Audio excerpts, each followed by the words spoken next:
How's it going, everybody? Thank you for joining me for episode 4 of the Connecticut Business Podcast. My name is Jordan Kenyon, the host, and today we are going to be sitting down with Danielle, the co-owner of Baby Blossom Company. I do apologize for the lack of video. We had some technical difficulties, so it's pretty much just going to be all audio for this one.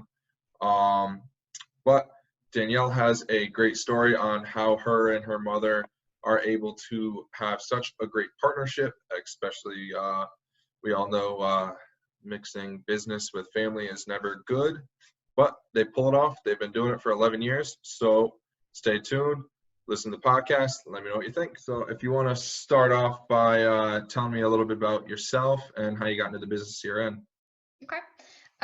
So my name is Danielle Kinchy, and I own Baby Blossom Company with my mom. We make baby gifts, and we specialize in modern diaper cakes and flower bouquets that are made out of like baby clothes and accessories and washcloths and socks and all of that. We started in 2009 when a family member was expecting her first baby, and she had just moved across the country, and we went out and bought her a bunch of like fun clothes and all of that, and we wanted to ship them to her to surprise her, but we didn't want to just put them in a box. So my mom came up with the idea to arrange the clothes like a flower bouquet and send them to her that way. And she had always worked with my grandmother on floral arranging, so she had some background in that. So once we put together the first bouquet, we loved how it turned out. She loved it, and my mom just said, okay, we're going to do this, we're going to make it a business. And I just agreed with her and said okay, and the rest is history. Here we are today, almost 11 years later. So how has it been in the 11 years? Ups, downs? Yeah, so I mean, we started off, we did say, okay, let's make this a business, but in reality, like, we never thought that it would turn into what it did. I mean, we thought we would make it a business and sell a few here and there. We didn't think this would be like my full-time job as it is now. But we kind of rode the wave. When we started, we were on Etsy, and Etsy was just brand new when we started. So if people don't know, Etsy is a marketplace for handmade sellers.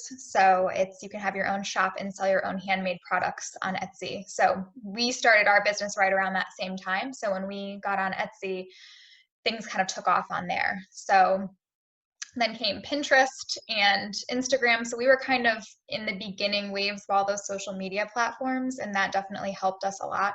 But there has definitely been ups and downs. You know, we did well on Etsy for a while, and then we were kind of predominantly on Etsy, and then they changed their algorithm one day and our sales tanked. So, and it took us a year or two to build back from there. But, you know, we learned that you can't have all your eggs in one basket. So that's definitely an up and down that we've had. Just learning the ropes over the years. Neither of us had any business experience. So just kind of figuring out what we were doing for sure. So how did you guys bounce back from Etsy's algorithm change? Did you guys come back? Yeah, it took us about 2 years to come back from that. It was actually pretty amazing. We had our best month ever one month, and then the next month our sales were so slow, and there was no other factor that we could see besides the algorithm change, and it was very hard for us. But we took a branding course, and we decided to rebrand our company and launched our own website, became more active in other social media platforms, and really just tried to diversify outside of Etsy so that we weren't reliant on their platform to bring us sales. So we eventually were able to come back. Even on Etsy now, we are still successful on there, but we will no longer rely predominantly on their platform. So what did you guys learn in that branding course? Was it, obviously it helped you guys Yes. shift? Yeah, so it's basically about having a brand rather than just a logo. So making a story to tell your customers, what are we all about? How can we help our customers? What we should be putting on our website, how we should be portraying ourselves in on social media, who our ideal customer is. So it really went back to the basics that we didn't do at the beginning, because a lot of people, or when you start a business, usually you're doing that business plan first and then kind of coming up with your product. But we had a product first and then the product took off. So we never built that foundation from the beginning. So we went back and tried to rebuild from the beginning, our brand. So it definitely helped us a lot. So at this time, were both you full time? Was it a part-time No, thing, or? no, it was always part-time until I left my job in February. So this is Okay. newly full-time for me, and my mom still works full-time. So so then when Etsy dropped your sales, Hmm. you guys were able to support yourself still with Yes, the full-time jobs. How was yes. it working full-time and then growing a business, especially for so long? Yeah, it was challenging for sure. And at first it really didn't get to be so challenging until when I realized that this probably could be something that I could do full time. And then there became more pressure. And so definitely the last few years, you really have to put every spare minute that you have into trying to grow the business as much as you possibly can. It was pretty impossible for us to grow it to the point that it would replace my salary. We had to make the decision that it was never going to get to that point with me working full time, in addition to the business, because working the hours of 6 p.m. to 2 a.m. every day is just not sustainable for that long. So we made the decision for me just to jump and try it out, and we had saved all of the profits that we'd made from the company for me to be able to do that. So did you all a couple part question. Yep. The profits for all the years, did you guys just reinvested those year Yes. after year, or Yes. did you guys take anything from it, or it was just solely? No, the company was started on a small, I think it was maybe we probably took like $800 from my mom. And then we invested all the profits back into the company and eventually paid her off, but we don't have any debt on the company. So it has been a slow growth, obviously, over 11 years, but we're happy that we don't have any debt or loans or anything that we took out to get here. So we, occasionally we would treat ourselves to things here and there, but no, we never took a paycheck from the company. So that when you guys were making the decision for you to go full time, how long did it take you guys to actually put enough money to feel comfortable in going full time, or was it just like a decision that you said you woke up one morning and said, "Hey, I got to get out"? No, so last year we started working with a national company on an order, and this turned into a very large order for us. It's not quite, I can't really share who exactly it is yet, but the order is pretty substantial. So with that order coming, it came in January, and we are scheduled to launch with them in May. So securing that order gave us the extra push to be able for me to leave my job. And also, in order to complete the order, it's so large that I would not have been able to physically complete the order still working full time, managing our current orders and all of that. So it was really kind of jump now or never. And so we decided to go. So you can't say who it was, but the order is obviously really large. Yes. Do you guys have enough supplies to fulfill it, or are they paying you in advance? No. So all of that was, the terms are, I believe, 60 days after we ship the order. So we've been working on this with them since May of last year. We Okay. fronted some of the money before the purchase order came in just to secure all the materials. We knew it could be 6 months for one of our suppliers to get the product in our hands. So we took the leap of faith and ordered some of that product before having the purchase order in hand. and some of the product was coming from overseas.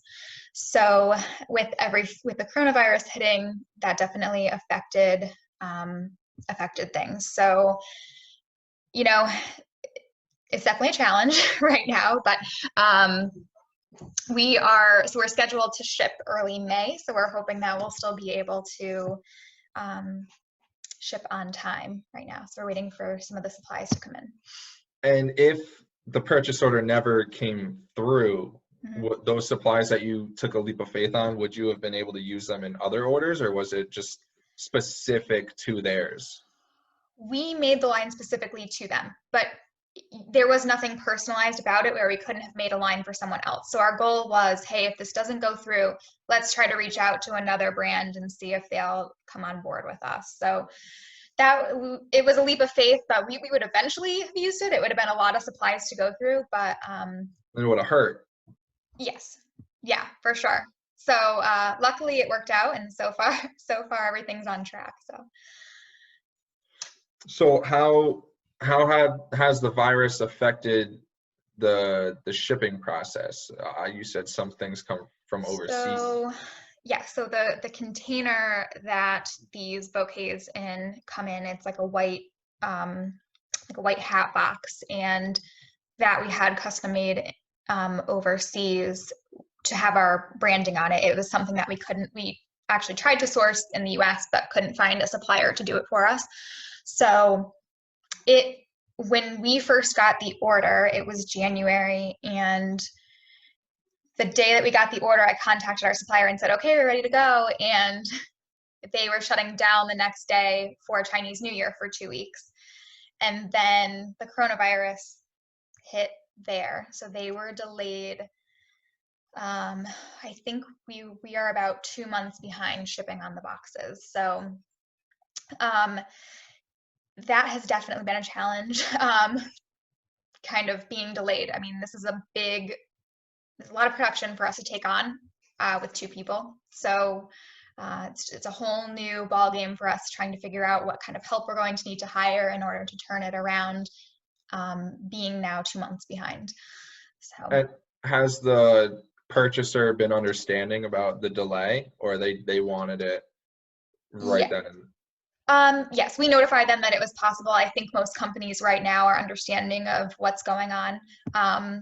We knew ahead of time we weren't planning on launching with them until May, but it's just going to be now. We might be a few weeks later in May than we had originally planned. So we did let them know, and we've been communicating with them, but I think that most people they took it pretty well. Yeah. So this is obviously your biggest order. How much bigger is this than your previously largest order? We were not wholesaling before. We were selling direct to the customer. So any large orders would have been for a large baby shower set where you're doing centerpieces, for every table. So we have had large orders, but this is a whole different scheme. We haven't worked with a company wholesaling. So this order is probably for the amount of bouquets that we make in a year. So wow. In one order. And this is just their first order. Have they expressed that they might do reorders, and like if it bring it into other stores where their orders would get larger? It's possible. We did create a whole line for them, and they are trying out one product type right now. So it's possible that if this does well, they may expand into other product types. So how many people would you have to employ for just to be able to fulfill this and your current workload from your customers? So right now we are working on it. We can't finish it yet, so that's a challenge because the container that everything goes in is what is delayed. So we are working on, so it's a flower bouquet, so we are making the individual flowers. So we're rolling the washcloths into the flowers now. We have them all in bins, and they're stored and they're ready to go, so that when those containers come in, we can assemble them, wrap them, package them, and then ship them. We have been using people, so we don't have employees, but we have been using friends and other who have expressed interest in working with us, we package up like a bin of washcloths, say, and we have them take it to their house. They finish making the flowers and then they return it to us. So that's kind of how we've been working the situation right now. I honestly, when these boxes come in and when it comes time to finish assembling and shipping them, I haven't quite nailed down how we're going to work that. I think we have a lot of friends and family that are willing to jump in and help us. So I think that that's probably how we're going to manage it, rather than actually like hiring on a formal employee just for a few weeks to get this order out. So more of like 1099 subcontractors, you're saying, or you would hire them on full time, just in a different, you I want to mean, bring them that into. may be something that we have to do down the line, possibly. If this continues. For this order, we're just going to try to get through with what we can from help from friends and family. And then see if the So reorder comes in, and yeah, and and then we can kind of make a plan long term. But I think with the virus and everything, and it's just, and who knows, by then we might not be able to have people help us. So that's another challenge. Now that I'm sitting here thinking about it, that was the plan, was to have people over and get some pizza and have everyone help us pack and ship. But now I don't know where we're going to be in a few weeks. So that's going to be a challenge too. I think it's taking it day by day and just kind of rolling with it as we get more information and as we go. So on the topic of the virus, how's it affected the sales? Because obviously your product is kind of associated with gatherings, baby showers, weddings, and stuff like that, which have basically been shut down completely right now. Yeah, so we've taken a big hit. Our traffic is down, I think 80%, and our sales are down too. I will say that our customers have been amazing, and we've put things out on social media and they have continued to order. Right now, I truly believe that just because a baby shower is canceled doesn't mean that you still shouldn't celebrate your friend. She still has a lot of things that she needs for a new baby. So there are ways around it. You can do a virtual baby shower. You can send them a box with baby shower goodies. You can plan a baby shower for after the baby comes. So we're trying to help educate our customers in these alternatives right now. And we have been seeing orders come through for more gifts, like just sending a bouquet to a friend saying, hey, just thinking of you, like stay strong right now, or something like that. So those orders still have been coming through. But yeah, especially when this hit, we had orders that customers emailed us, said, can we cancel? And they were already done. We do a lot of made to order cakes for baby showers. And it was definitely a tough weekend to have to cancel these orders and see our traffic drop so drastically. So how do you handle a situation like that when they've placed the order, you fulfilled the order, and now they want to cancel? Do you take it case by case, or do you guys have a policy in place? We do. I mean, we have because our stuff is custom, we have a no cancellation, no return policy. Honestly, anytime someone has emailed us and if there is an unforeseen circumstance, like, we are lenient unless something is like really customized and we can't resell it. If it's one of our stock products, we generally bend the policy for the customer because it doesn't happen very often at all. This time we tried to encourage the customers to keep them if they could use them after. We offered the option for them to return it if they just couldn't use it. So a few of them we did end up canceling and refunding, and then some ended up still taking it. So that was really just kind of that first weekend that everyone panicked. And now things have kind of leveled off. So because at the end of the day, they can still use the supplies that are in there. It just might not be. Yeah, they can still give it as a gift for their friend. But I think what happened was everyone panicked that first weekend, and oh my God, the shower's canceled. If planning a shower, you spend a lot of money on gifts and decorations. So my bet is they're probably trying to return whatever they possibly could to kind of lessen the blow of a canceled shower. But yes, you could still give it as a gift. Yeah, and people probably weren't sure of where their next check was going to come from, as exactly, millions of people are getting laid off and furloughed. So we're trying to come up with some other ideas maybe for some lower priced gifts. So we're just trying to kind of pivot our strategies, and maybe we can add something to our line that's even. So our start at $32.50, but the majority of them are anywhere from $50 to $150. So we've considered maybe adding in a few lower priced items, maybe like, I don't know, maybe between $15 and $20, just for people to be able to send a gift to their friend right now, and say, hey, thinking of you, like, sorry all this is happening, because it is a stressful time for new moms, especially. I know there's talk about no visitors in the hospitals, and there's this huge virus, and you have to bring this baby into the world, and there's, this huge pandemic going on. I mean, I can't imagine how like scary that would be for a new mom. So just trying to give our customers options right now and kind of just change our strategy a little bit. Do you guys have the ability to sew masks? I don't know. We don't do any sewing. I used to sew, but I don't sew anymore. So I do have a few business friends that are sewing masks, but and we have offered to donate supplies to people who are making masks. But yeah, no, we don't sew at all for our business. Yeah, I wasn't sure because I was just thinking maybe if you sewed a mask possibly with like a small flower gift, it might baby-sized mask. So yeah, I don't know. Yeah, that's an idea too.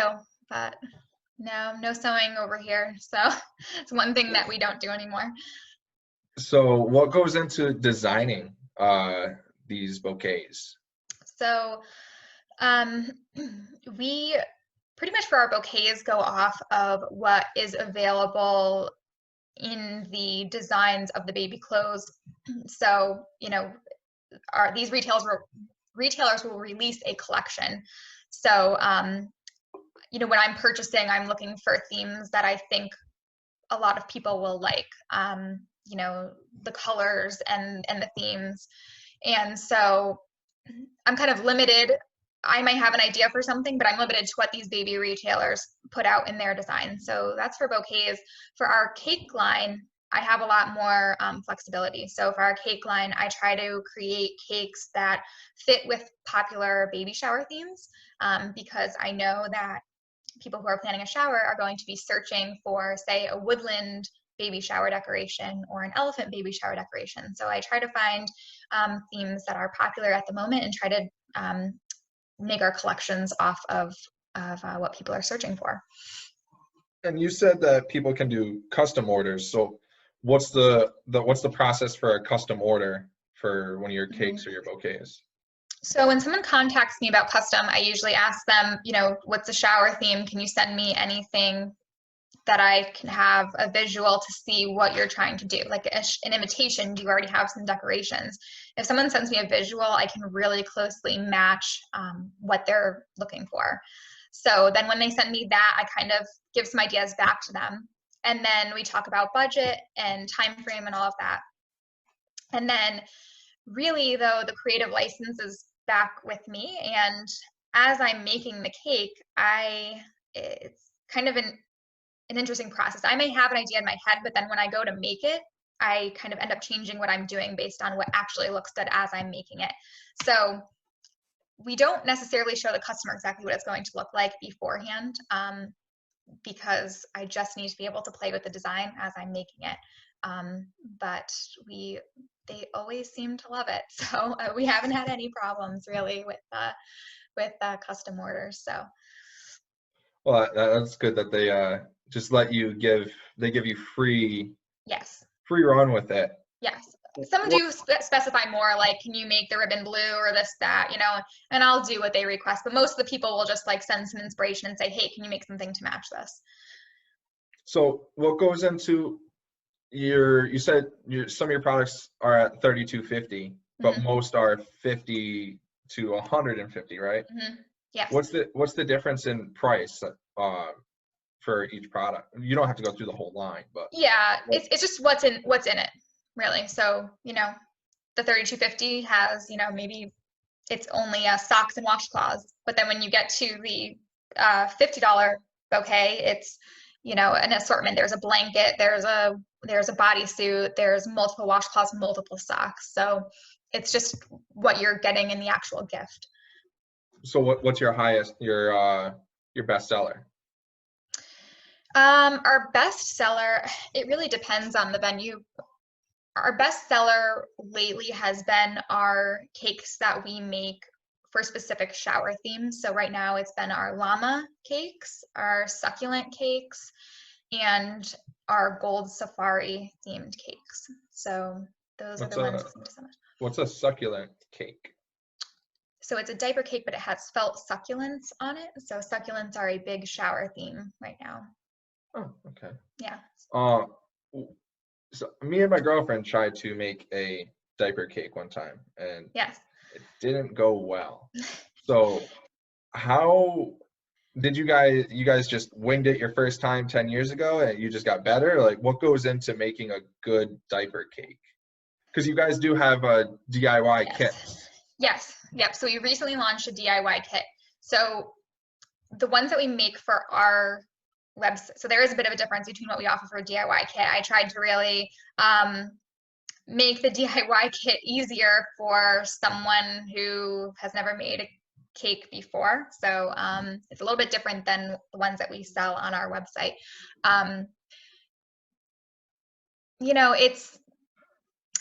That's a hard question to answer. What goes into making a good diaper cake? Personally, I like a more simple design. Some of them have some more crazy things hanging off of them and a lot of toys and just a lot going on visually. I try to keep it simple with ribbons and a few like cutout decorations, and I really prefer just to keep it simple. So how has the DIY kit gone? Because you guys recently They've gone really well. Yeah, we've had a really good response to them. I think it's a great option for people who want to have our designs at a shower but may not be able to afford the price of the cake. So our 3-tier cakes are $89.95 and the kit retails for $39.95. So it's definitely a good option if you are on a little bit more of a budget but still want to have that same look or a similar look. So how many cakes does somebody usually get with a baby shower? Is it just one for the shower, or is it like, as you said, one for tables? And yeah, so usually for a diaper cake you'll have one. Someone may bring one as a gift, so you may end up with more than one, but generally if you're planning a shower you would have one. We like to use it on, say, the dessert table. One of our tips is to use a diaper cake on the dessert table and then get cupcakes as the actual dessert.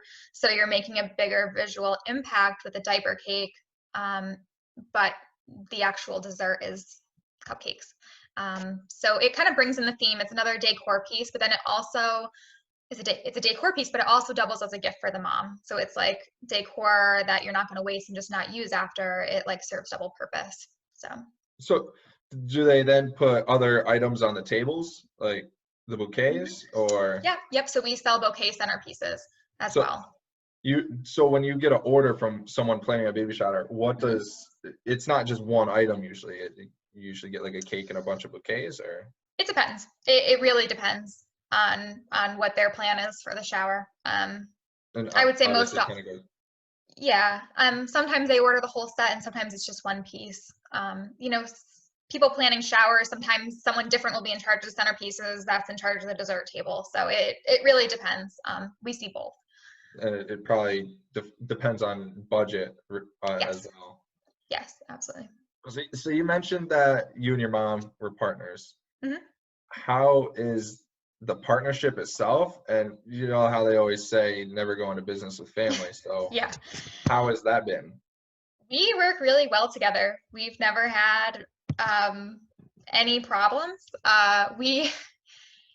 It's actually funny because in most family businesses, it's the older person that's like the boss. But in our scenario, it's me. So that's interesting. So I own a larger percent of the company. She realized early on that I had a better knack for business and running the company. So she let me kind of take the reins and lead the team. So what tasks do you guys do? Well, do you guys share the actual workload and then? Yeah, so especially now that I'm full-time, like, and probably towards the beginning more, it was split evenly. As things shifted more online, more social media platforms came out, I was handling all of that. So the workload kind of, shifted over to me a little bit. I do anything basically computer related. So managing our website, our Etsy shop, social media, and I do photography, and I assemble all of our cakes. I do all the product designing, and she is in charge of customer service, our finances, and packing and shipping.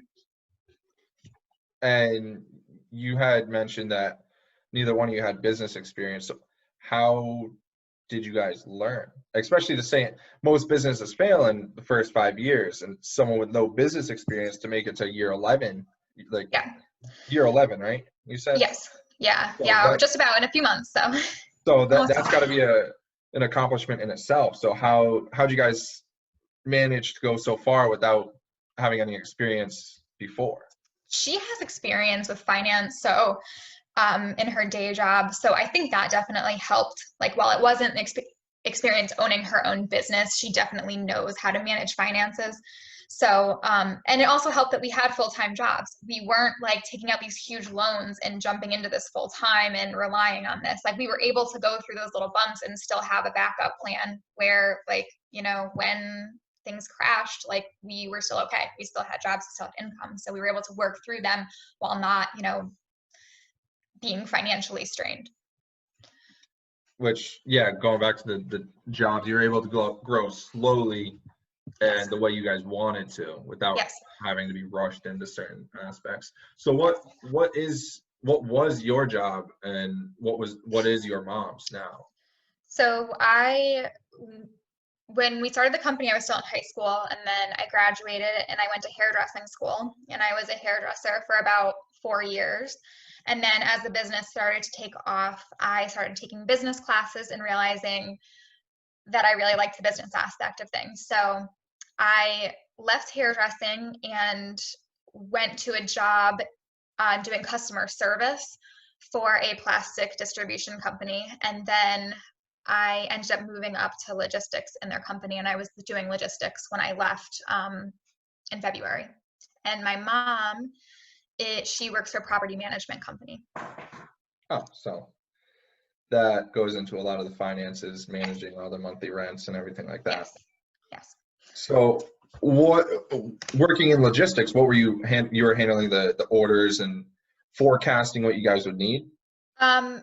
No, so logistics, I was in charge of the product moving to our customers across the country. So rail cars, trucking, all of that. So basically any problems, we were kind of the problem department. Any problems with orders came to us, and tracking to make sure everything was moving properly. So it did help. Oh, go ahead. I was actually about to ask you, did that help Yeah, with your? so it helps because I was in charge of the imports that we were bringing in. So I learned a lot about importing product, and it helped when I had to then source product for our business from overseas. So I had a little bit more background than I would have had without that experience.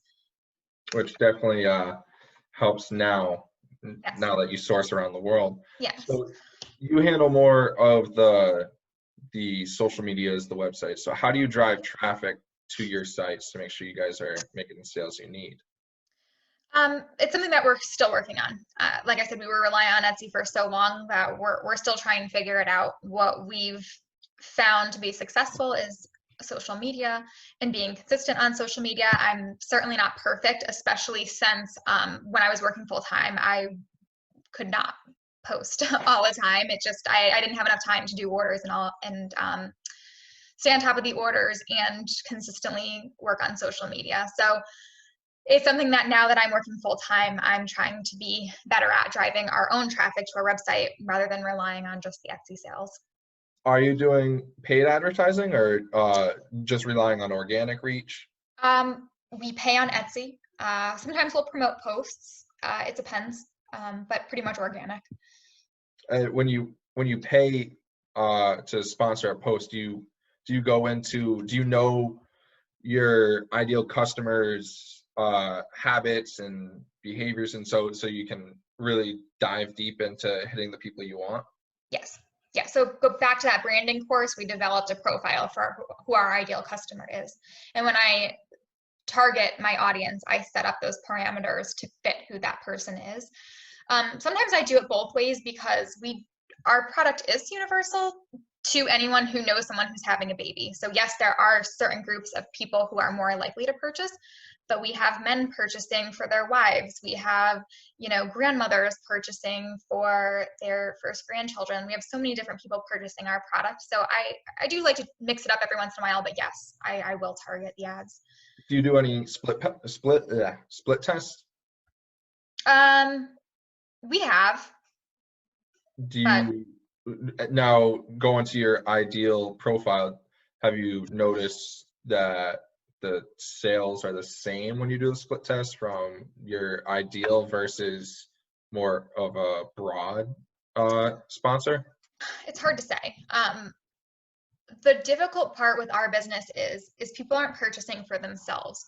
So someone can see and in most other companies, someone can say, oh, wow, I really like this glass. Like, I'm going to buy this for myself, but our product is only a gift. So you have to know someone who's having a baby. And that's a really challenging part, because if they don't, they might say, wow, I really like that. I'm going to save it for later. So sometimes we don't see those sales come in for, months down the line.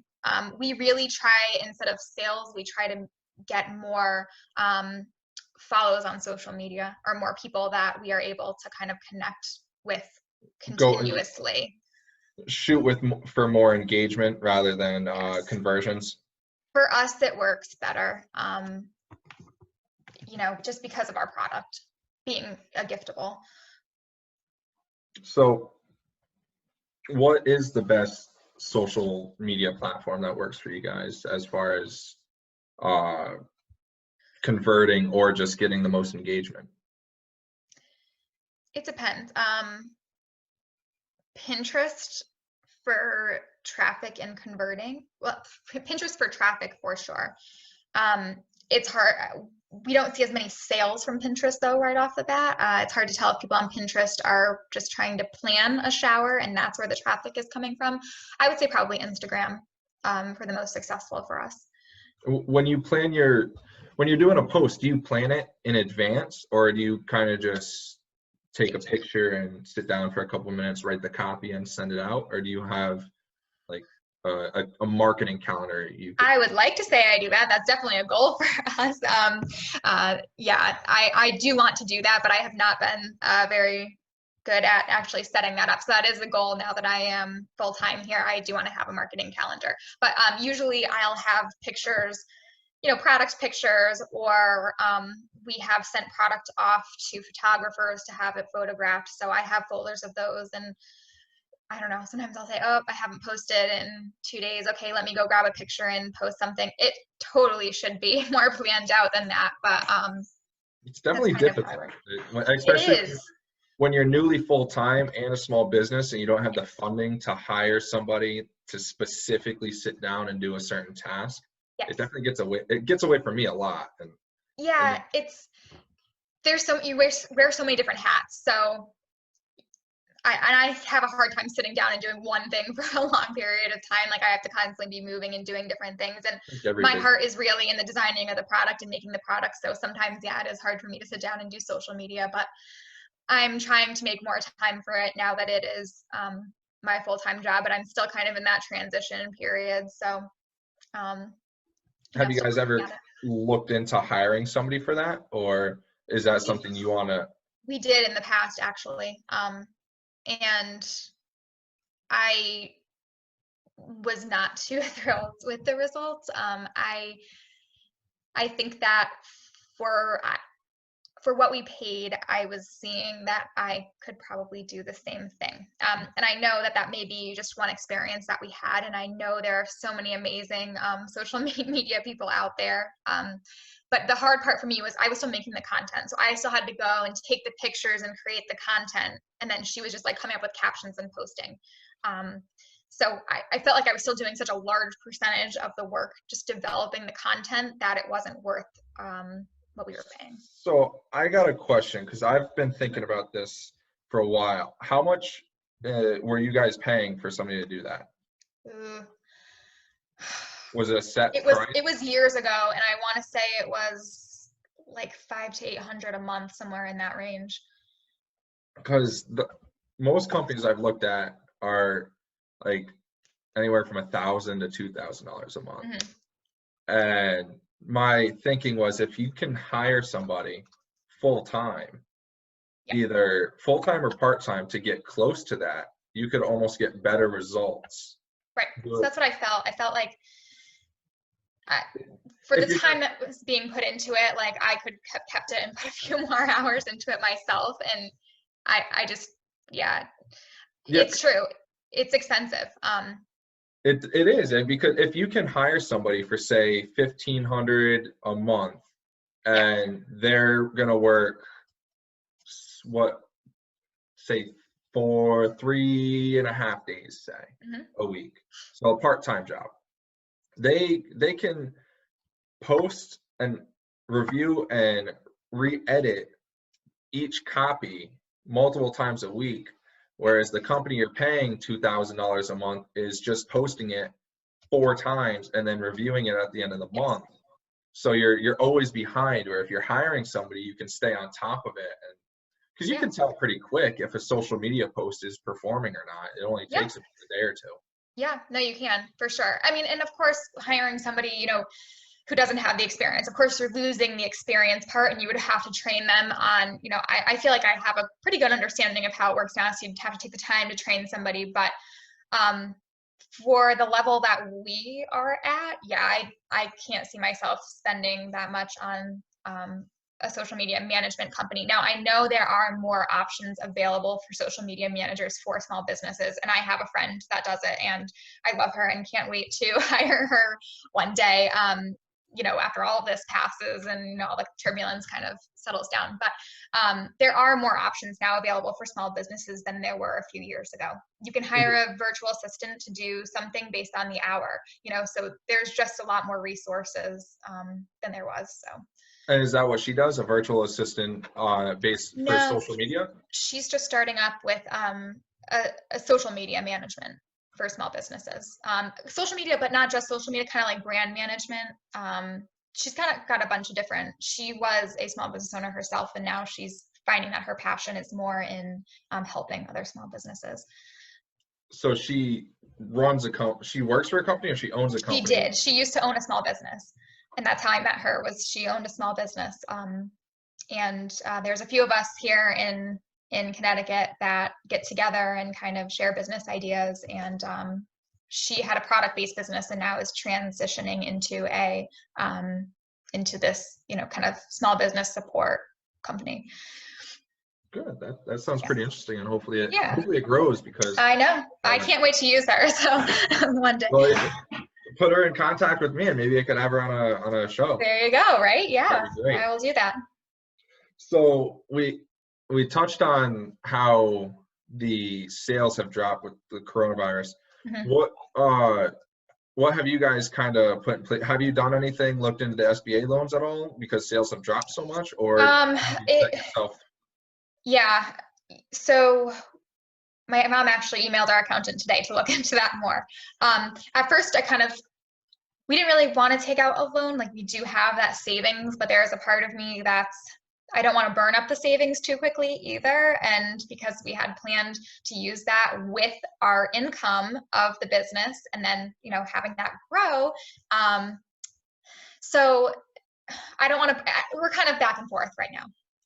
We're definitely looking into our options. Yeah. So you have the money, but you don't know how long it's going to last. Right. So you're like, if this goes on till October, I don't know where I'm gonna be at, because Exactly. my sales, just like yours, if I'm down, I'll be lucky if I do 50%, 60% of what I did last year. Exactly. So It's a the tough spot to be in. I mean, it's a good spot to be in that we've kind of planned for this and like we have savings and have money, and we're not struggling in that aspect. But yeah, how long is it going to last? So we're looking into options, but not exactly sure right now what we're going to do. So And is this your hardest time in business right now since you've been in this moment like um, that we're going through? I would say, yeah. I mean, it's early, but I would say, yeah, this is going to be it for sure. I mean, I think leaving my job in 2 weeks after being hit with a international crisis and having business slow this month, yeah, I would consider this, I think, to be the biggest obstacle for sure. It's definitely scary. I mean, I couldn't have picked worse time in out of 11 years to try this. So And you guys started right after the '08 crash, so it Mhm. still wasn't even No, that it wasn't. No, but yeah, this is probably the worst. I'm really hoping that, you know, by the time this is on its way out, that people are so excited to be out and celebrating, and that it'll pick back up. That's what I'm hoping. uh, and that's, I think, a lot of our hopes, because a lot of people are still able to collect unemployment, and with the new stimulus package, I believe they're still getting an extra $600 a week. Yeah. So on for business owners, it's hard for us, but as far as like the employees, the income hasn't changed horribly. So I hope for every business that after this whole quarantine is lifted, they're ready to spend. Yeah, And that's what I'm hoping too. I really am. And I'm hoping for lots of babies early next year. well, everybody's home, so I what are they know. doing? Yeah. Yeah, right. So that's the hope. So maybe we'll have a That- strong end to the year, but it yeah, is, I maybe. mean, this is our slow time is actually Christmas. So we were just kind of getting out of our slow time. People aren't planning baby showers around Christmas. I think they try to either do it before or after.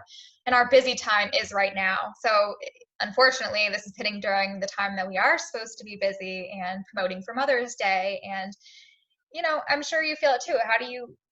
How do you promote a business right now? Like, how do you tell people to spend money, and how do you don't want to sound tone deaf to what's going on, but yet you Yeah, have to promote because it's still your business and it's still my way of making money and earning a living. It's a really hard spot to be in as a business right now. And yeah, you know, you don't want to make yourself look insensitive to say like, right, yeah, hey, I understand that you're unemployed, I understand all this, but hey, come spend money with me. exactly.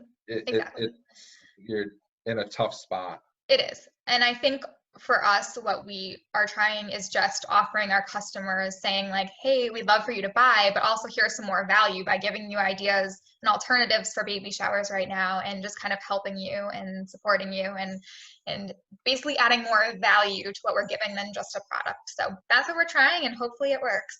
Have you lowered your price in response to this to try and drive sales, or? No, no, we don't really believe in sales too much. We did free shipping. We did free shipping on the site, but I don't truly believe in lowering the value of our product Because then it right now. becomes a discount service. Yes. People like wait for the sale. Yes. I don't want people who bought last week to be upset that this week there's a sale. So I think free shipping is definitely. I think right now a lot of businesses are doing free shipping, making it easier to get to the customers. We're shipping faster. We're really trying to get those orders out within 1 to 2 days. So where usually it could be 3 to 5 days. So we're just trying to ship faster, free shipping. And yeah, that's kind of our plan for right now. Are you able to continue to pay yourself through this time with how everything is going on, or? I haven't quite figured that out yet. Again, still living on savings. So Yeah. we will, so the business, I bought a house 3 years ago with the intention of the business taking up half of the space. So we don't have any rent, like a traditional warehouse rent. It's Yeah. all in my home. So we're still kind of narrowing. I was going to start taking a paycheck, but then all of this happened, and it's kind of like, okay, let me try to slow down on everything, only pay for the necessities right now. I mean, it's not like I'm going out and doing anything right now anyways. So Yeah, you we're want to kind keep of that. just trying to figure it out as we go. I think Yeah, it's, you want to keep that money in the business just in case, but then yes. you have to make sure yourself is set. And it's a very difficult position to be in. Yeah, it uh, really is. on which bill you're going to pay, and how far you can push things off. Yeah, yeah. And I will say, luckily, like I said, we had saved so much that we haven't had to make that decision. We're okay. But I really do not want to get to that point. So hopefully So it. after this whole thing's over, Mhm. what is your goal for the company? What do you see yourself doing in the next 10 years? That's a good question that I hadn't thought of, because I guess my previous answer would have been working for the company full time. And so now that I'm here, I haven't really thought the next 10 years out. I would love to be able to employ other women or other people. I would love to be able to give people jobs and expand into more national brands and just grow the business as much as we are able to. So do you guys see yourself taking over like following the edible arrangements? I would love that. Yeah. Like Edible arrangements for babies. Yeah, of course. so going more national and becoming a really large company, just making baby showers awesome. I don't know about a really large company. I don't know if I see ourselves like that. But yeah, I would definitely like to have more of a national presence. Do you have any plans on how to achieve it, or just same growth and Right now, I just want to survive the next the next few months, honestly. And like I said, because this had been my goal, was to have this be my full-time job. I know I really haven't had the opportunity to sit down and think, okay, well, I achieved that goal. Like, what's the next goal? So yeah, what's next? Now yeah, I just want to make it to the summer. yes, I want to make it till tomorrow at this point. So yeah. Um, So what do you like to do in your free time when you're not working? honestly, I hadn't had any free time because I kid you not, I was working all the time before I left my job. We have a lake house in East Haddam. So in the summertime, we enjoy going there, being on our boat, being with family and friends. I have a golden retriever puppy, so he's a new, I wouldn't call him hobby, but he occupies more of my time, my free time now outside of this. So that's pretty much, Yeah, yeah. just getting out with the family, relaxing a Yeah. little bit. I will say, like, this business is a hobby of mine. Like, it truly is. I truly like love what I do. I really do. And so, I consider myself lucky to be doing something that I truly, truly love. And when I was working all those crazy hours, like, it never felt like work, and it still doesn't feel like work. So, Well, that's what they say. If you're doing something that you really love, then it never feels like you're actually working. yes, yes. So, what do you think defines a successful business owner? And it doesn't have to be monetary. Um, I think someone that has drive and passion and can just keep pursuing and keep enduring during those hard times. And as a boss, being a good leader, being understanding to your employees, I think that's kind of the qualities that make a good business owner and a good leader. Being the best person you can be, even when no one's looking. Yes, absolutely. So, my last question before the most important one Okay. for you is, other than labor, which doesn't sound like you have a whole lot of because it's you and your mom, Mm-hmm. what is your biggest business expense? Inventory. So what is the inventory? Your diapers, your clothing, your... Yes. So when we launch a line, we are buying from these baby retailers, and it takes quite a bit of work for us to launch a new product. We're designing it, and then we're making it, and we're photographing it and editing the pictures and listing it on our platform. So it's kind of a lot of work, and you want to be able to list multiple of the same product. So to do that, we're having to buy the supplies up front, because if I buy one in 3 months, our retailer may not be selling the same pattern. So I have to buy all of my supplies up front. So do you have to take a guess on how many you're going to sell when you're purchasing? So what goes into taking that guess? Previous sales and yes. Yeah, and there have been times where I'm like, oh wow, this is a great seller, let me buy another 20, and then something happens and they stop selling, and then you're kind of stuck with some of that inventory, or it's slower moving. So yeah, I mean, I try to go with the themes and what I think is popular. So right now, woodland animals, so I'll try to find a woodland animal set to buy. But how long does it take to put together a product line between all the designs, the pictures, and I do it in batches, so it's hard to say like completely. Photography, to photograph one item can take me 45 minutes.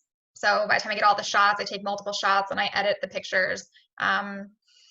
It usually comes together in a few weeks by the time we order the product, get it, make it, and then photograph it and list it. So how long does it take to design it? Not very long. It's usually just me and I want to design something around this blanket. So then I go into my stock room and I start pulling things. Like I say, okay, I like this bodysuit with it. Okay, this, I pull the colors from the blanket or one piece. So if I have like an outfit that I want to use, like I pull the coordinating pieces based on like one piece and I match everything to that. So it doesn't take too do you do any testing with it? Like, do you put it out there on social media to see if people like it before you go and buy a whole bunch of stuff, or you're just trusting your instincts that you've made a good line? I usually just trust my instincts. I mean, that is a good idea to kind of pull social media. But I think doing this for so long, I have a pretty good grasp for what's going to sell and what people like. And go ahead. We're kind of limited on what's available. I mean, there's only so many companies making baby clothes and baby blankets. We use Carter's a lot. So, so they have maybe 10 outfits available. So I might say, oh, I don't like that one. That one's not going to be good colors. So now I kind of can narrow it down. So we don't have like too many options to pick from. So I think I can usually make the judgment.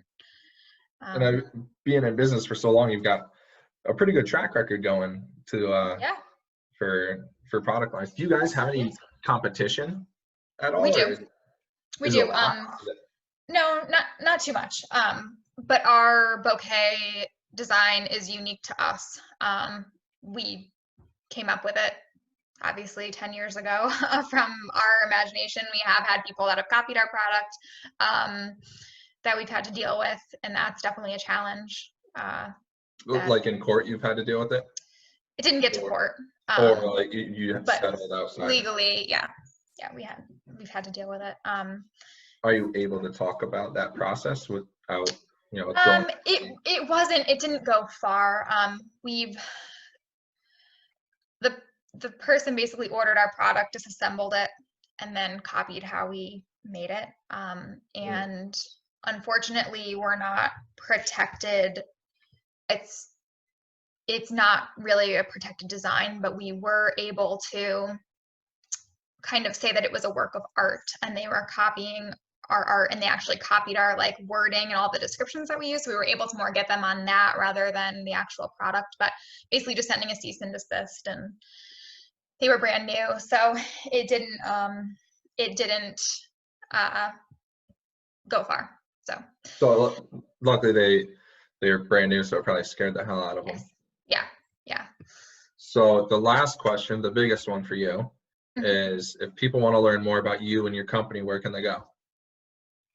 So they can follow us on Instagram or Facebook at Baby Blossom Company, or on our website, www.babyblossomco.com. Awesome.